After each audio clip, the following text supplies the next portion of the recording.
Alright, let's be real, people. Pay-to-win games absolutely suck.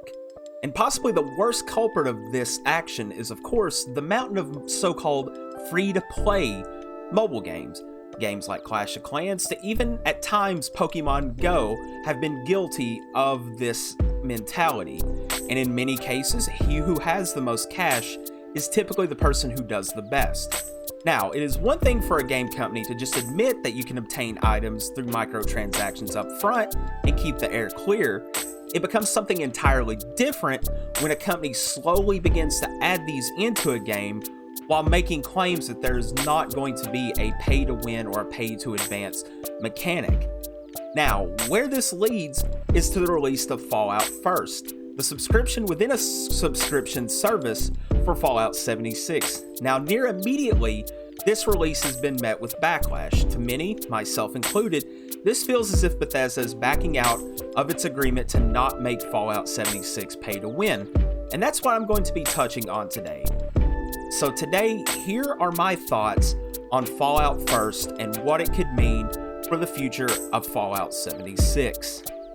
Now, the list of perks that are available for Fallout First is fairly long and includes access to a private server for you and 7 other players, a stash box specifically for crafting materials that has no set limit, a survival tent that allows you to set up a secondary camp and includes a stash box, a sleeping bag, a musical instrument, and a cooking station.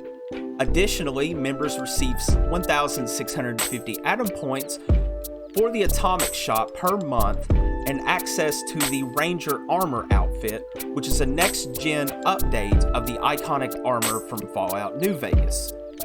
Along with the monthly Atom Points, players will receive an Icons and Emotes pack and discounted prices within the Atomic Shop. Where the slippery slope begins to show up is really with the Atom Points, the Atomic Shop discounts, and the new stash box referred to as the Scrap Box. The Atomic Shop serves as the bonus content store and allows you to purchase different emotes, camp items, and outfits, but most importantly allows you to purchase repair kits, the Junk Collector Protectron, and the Refrigerator. Repair kits allow for on-the-fly weapons and armor repairs. Junk collectors can harvest building materials, and the refrigerator allows you to store prepared food to slow down how quickly it spoils. Now, while there's no true competitive endgame in Fallout 76, the shutdown of survival mode has resulted in many moving back into the adventure mode and engaging in player versus player combat there. When repair kits were released, I really had no issue with them at the time. Atom Points can be earned at a fairly reasonable rate by completing in-game challenges, so there was no real edge except for those who felt the need to spend real-world money to get them. Where this becomes a problem is now those who subscribe to the service receive a large sum of points per month, as mentioned above, totaling out to 1,650 points, and from there, they can go into the Atomic Shop and just buy Atom Points and things like the Junk Collector and anything that's sold in the Atomic Shop really at will. Additionally, just by getting this large sum of points per month, it allows people to really sidestep the challenge of playing Fallout 76, which is engaging in the different challenges and mission events, which can in turn award you with Atom Points. Now, for me though, the biggest issue and one of the biggest gripes I have is with the addition of the Scrap Box. Building materials, for those who've played the game, you know that building materials take up a lot of space in your stash box, and it's really easy to burn through your 800 points of allotted weight. Now, with the Scrap Box, a person can move all of their junk and building materials into the Scrap Box, and then can stockpile weapons and armor and other materials pretty much at will. Those who don't subscribe are now left with the choice of, do you keep the 50 cal machine gun to sell or to use, or do you hold on to the copper and steel that you need to build camp items and repair weapons? Now, the private world, the mobile camp, the ranger outfit, and And the icon pack are, to me, immaterial. While they're nice to have and they're really nice customization features, it doesn't really bother me in one way or the other whether someone has access to them or not, because at the end of the day, they're really just aesthetic. It's not going to give you any kind of special abilities or any type of competitive edge in the game.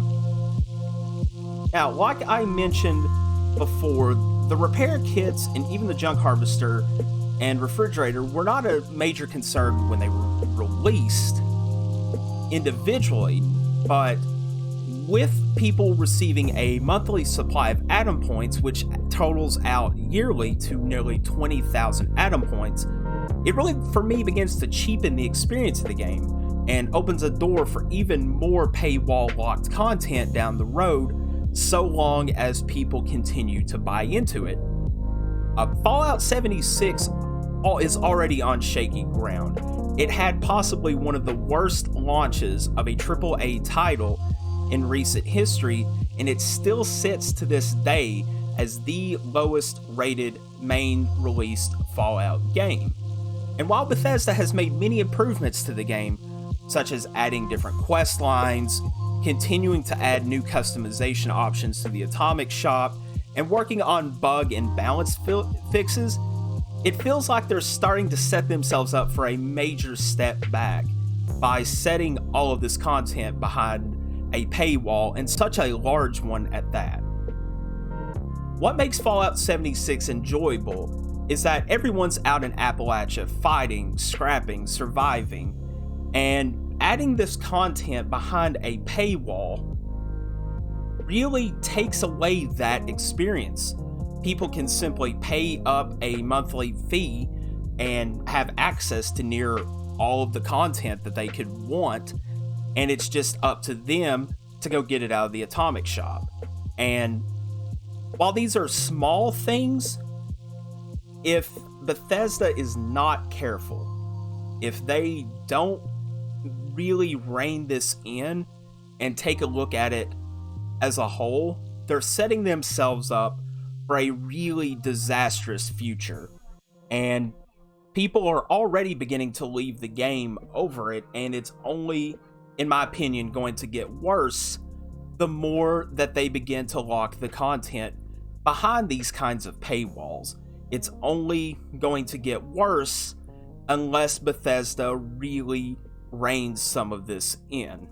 Now, at the end of the day, these are really just my opinions, and I'm just a guy with a microphone telling you about video games. It's really up to you as the viewer and you as the player to decide just what could be considered cheapening the experience. It's just, from my perspective and what I've seen, this is not setting Bethesda up for a good future with the game, and they really need to consider what they're going to start locking behind these paywalls if they're going to continue with Fallout 76, and if they want to see Fallout 76 grow and start to shed the negative reputation that it built up from its launch. So I hope this video has given you just a little insight into what Fallout First is and what I feel are some of the problems that could arise from this type of content and future content like this, and what it could ultimately mean for Fallout 76.